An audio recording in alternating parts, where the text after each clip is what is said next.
అందరికీ నమస్కారం. మనం విక్రమార్కుడు అంటే తెలుసు కదా మీకు. చాలా 2000 ఏళ్ల క్రితం మనకి అంతకుముందు 2000 ఏళ్ళ నుంచి 2000 సంవత్సరాలు రాజ్యాన్ని పరిపాలించిన విక్రమార్క మహాచక్రవర్తి సార్వభౌముడు. ఆ విక్రమార్కుడు 2000 ఏళ్ళు రాజ్యం పరిపాలించి ఎన్నో సాహసాలు చేసి ఎన్నో రాజ్యాలని పాలించి తను ఉజ్జయినిలో ఉండేవాడు. ఆ ఉజ్జయిని రాజ్యాన్ని పరిపాలించి భట్టి అనే తన మంత్రి అంటే తమ్ముడే అతనితో ఉండి చివరికి 2000 సంవత్సరాలు పూర్తయిపోయిన తర్వాత స్వర్గానికి చేరుకున్నాడు. అతను చేసిన సాహసాలకి అతను బతికుండగా కూడా స్వర్గానికి వెళ్ళి దేవతలకు సహాయం చేసి వచ్చినవాడు. మరణించిన తర్వాత స్వర్గానికి వెళ్ళిపోయాడు. ఇది 1960స్లో రాచమల్లు రామచంద్రారెడ్డి గారని ఆయన రచించిన ఒక ఫ్యాంటసీ కథ స్టోరీ. బాగుంటుంది. ఇది చాలా భాగాలు ఉన్నట్టుంది. మనం ఇప్పుడు 2 భాగాలు చదువుకుందాం. ఓకే. పూర్వం విక్రమార్కుడు అనే రాజు ఉండేవాడు. ఆ రాజు ఇప్పుడు చచ్చిపోయి స్వర్గలోకంలో ఉన్నాడు. స్వర్గలోకంలో ఉండే సుఖాలన్నీ అనుభవిస్తూ ఎన్నో సంవత్సరాలు, శతాబ్దాలు అంటే 100 సంవత్సరాలు అక్కడే గడిపిన తర్వాత ఆయనకి విసుగు పుట్టిపోయింది. ఎన్నాళ్ళున్నా ఇక్కడ ఒకటే సుఖం, ఇంత సుఖమైతే మనిషికి ఏం బాగుంటుంది, మళ్ళా భూలోకానికి పోతే బాగుండు అనుకున్నాడు. భూలోకంలో సుఖము ఉంటుంది, కష్టము ఉంటుంది. అది ఇది రెండు. కష్టం ఉంటేనే కానీ సుఖం విలువ తెలియదు. అలాగే చీకటి ఉంటేనే కానీ వెలుగు విలువ తెలియదు. అలాగా అతనికి ఎప్పుడూ సుఖం నచ్చలే. అందుకని ఆయన భూలోకానికి వెళ్ళిపోవాలి అనుకున్నాడు. పూర్వం భూలోకంలో ఆయన చాలా ఏళ్ళు రాజ్యం చేశాడు. రాజ్యం చేయడమే కాక ఎన్నో సాహస కార్యాలు చేశాడు. రాజుల్ని జయించాడు, రాక్షసుల్ని కూడా చంపాడు, వీరుల్ని పారద్రోలాడు, చోరులంటే దొంగల్ని చిందరవందరగా చేసేసాడు. అబ్బో, ఆయన చెయ్యని ఘనకార్యమే లేదు.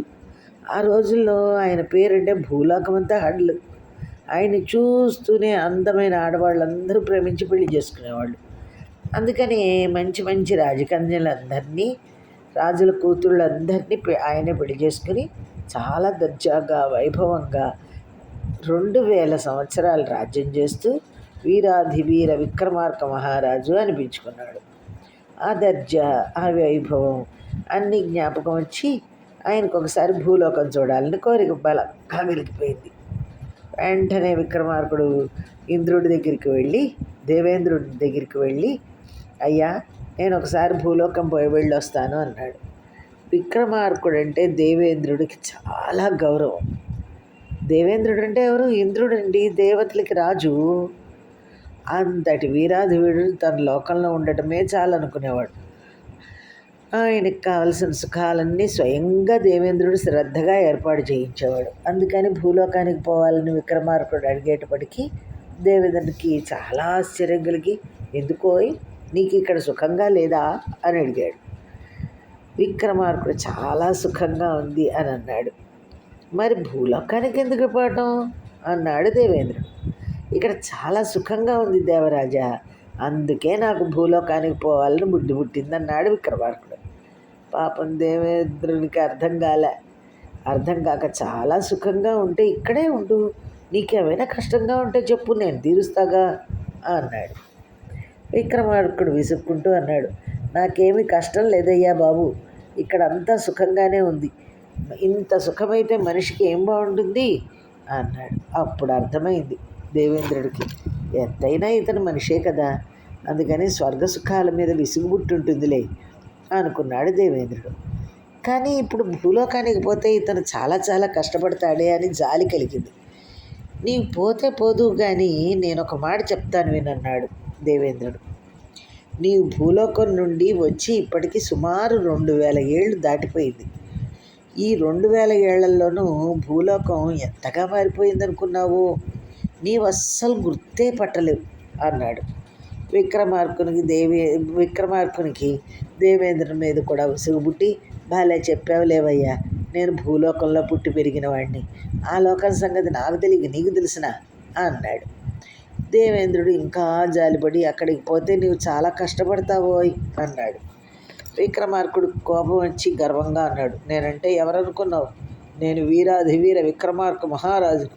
నా ధైర్యము, నా శౌర్యము, నా సాహసము, నా పరాక్రమము నీకు తెలిసినట్లే లేదే అన్నాడు. నేనేమన్నా భయపడతాను అనుకున్నావా? కష్టాలంటే నాకు మంచినీళ్ళు తాగినంత ఈజీ. అసలు నేను ఆ లోకానికి పోవాలని ఎందుకు అనుకుంటున్నావు? కష్టాల కోసమే. మీ లోకంలో అన్ని సుఖాలే, వెధవ సుఖాలు. అతని మాటలు తీరు చూచి దేవేంద్రుడు మౌనంగా ఉండిపోయాడు. దేవేంద్రుడు మౌనం చూసి విక్రమార్కుడు కోపంగా అడిగాడు, ఎంతకు నన్ను భూలోకానికి పంపిస్తావా లేదా? ఏదో ఒక మాట త్వరగా చెప్పు అన్నాడు. దేవేంద్రుడు నవ్వుతూ చెప్పాడు జవాబు, అంత తొందర ఎందుకు? పంపిస్తానులే. రేపు తెల్లవారేటప్పటికి నీవు భూలోకం మీద ఉంటావు. నీకు కావలసినవన్నీ తీసుకొని ప్రయాణానికి సిద్ధంగా ఉండు, సరేనా అన్నాడు. ఓ సరే దేవేంద్ర అంటూ విక్రమార్కుడు వెళ్ళబోయిపోయాడు. ఆగు విక్రమార్క అన్నాడు దేవేంద్రుడు. పోవాలని తొందరపడుతున్నావే కానీ తిరిగి స్వర్గలోకానికి రావడానికి ఎట్లాగో నువ్వు ఆలోచించటే లేదు. నేనే చెప్తా విను. ఈ లోకానికి నీవు తిరిగి రావాలనుకున్నప్పుడు స్వర్గం స్వర్గం స్వర్గం అని 3 సార్లు అన్నావంటే వెంటనే నేను ఈ లోకంలోకి చేరుస్తాను, మర్చిపోవద్దు, ఇంక వెళ్ళు అన్నాడు. అది క్రీస్తు శకం 1959 సంవత్సరం. ఒకరోజు తెల్లవారేటప్పటికీ విక్రమార్కుడు గుర్రం మీద ఎక్కి ఒక రోడ్డు మీద ప్రయాణం చేస్తున్నాడు. పూర్వం తాను భూలోకంలో రాజ్యం చేసేటప్పుడు ఎలా బట్టలు వేసుకునేవాడో అలాంటి బట్టలే ఇప్పుడు వేసుకున్నాడు.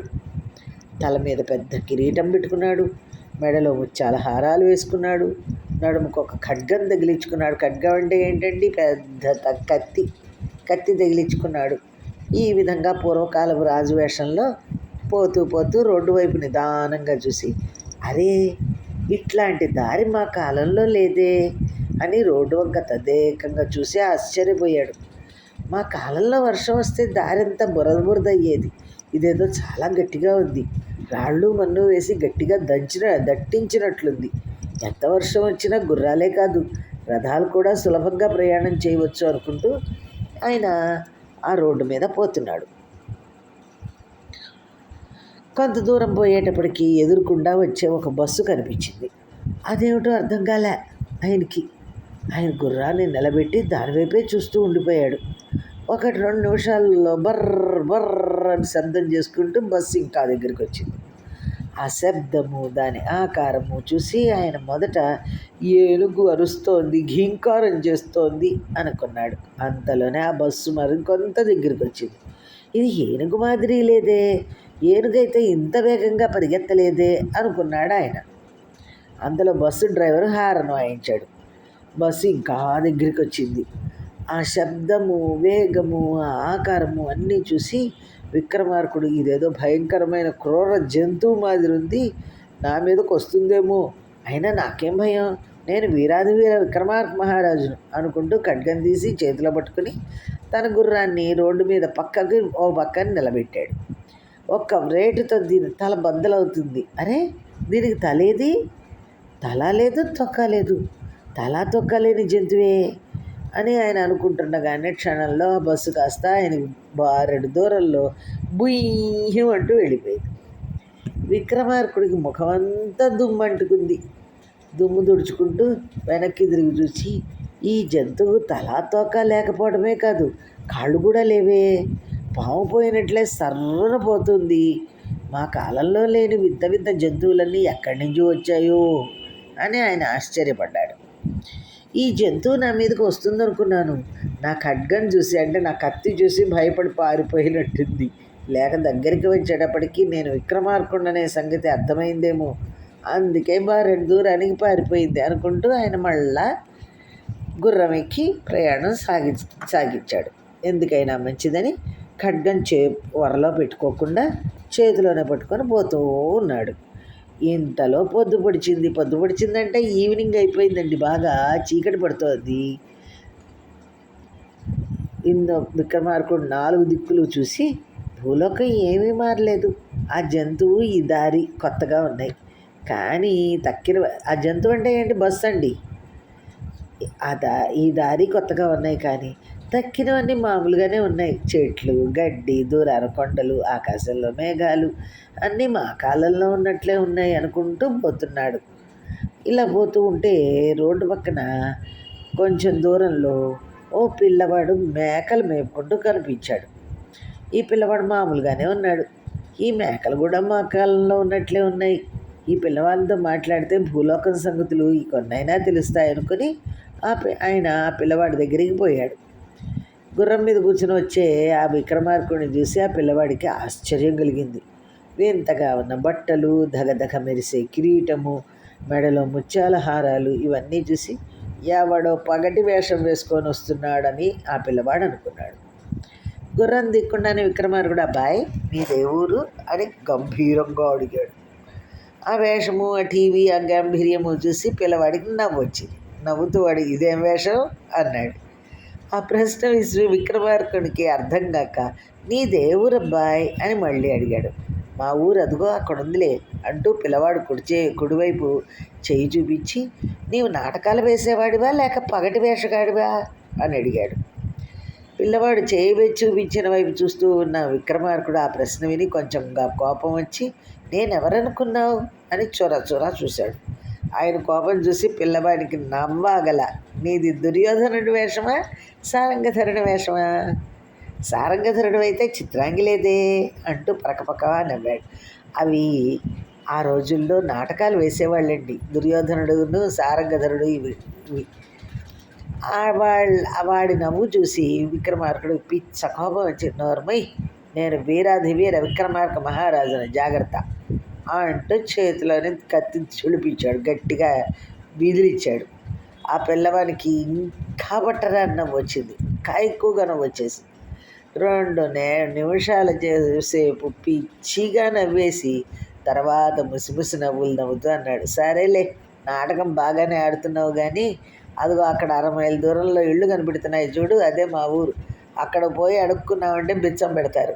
కానీ నీ వేషం చూస్తే మా ఊర్లో కుక్కలు వెంటబడతాయి, జాగ్రత్త అన్నాడు.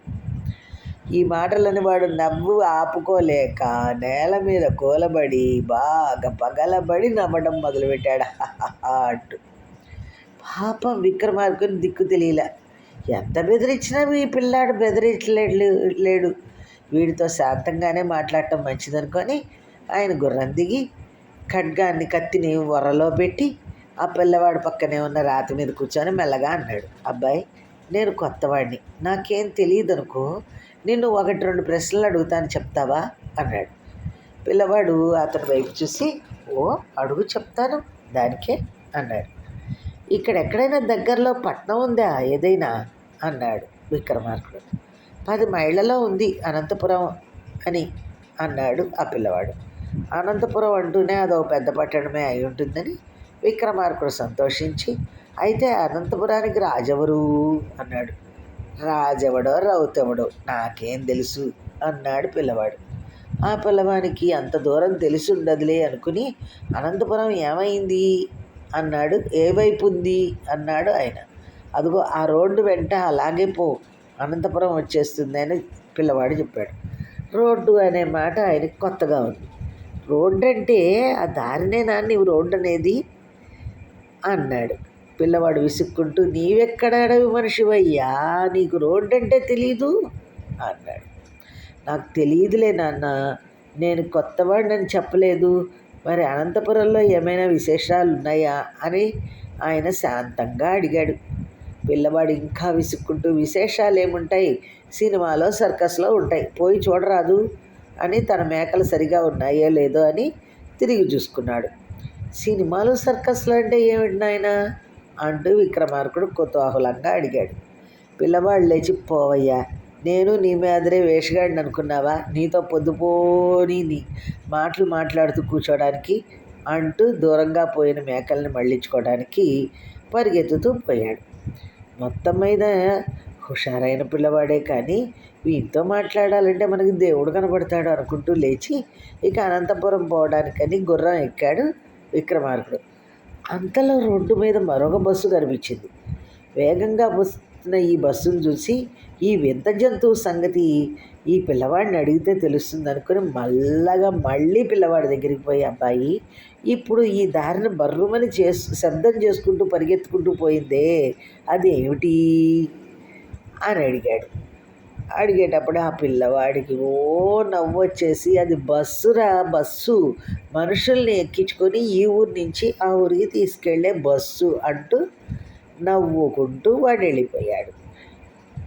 ఈయన విచిత్రంగా చూస్తూ అనంతపురం వైపు బయలుదేరాడు. ఇంకొక రెండో ఎపిసోడ్లో చదువుకుందామే, మిగిలింది. ఓకేనా? బాగుందా పిల్లలు ఈ కథ?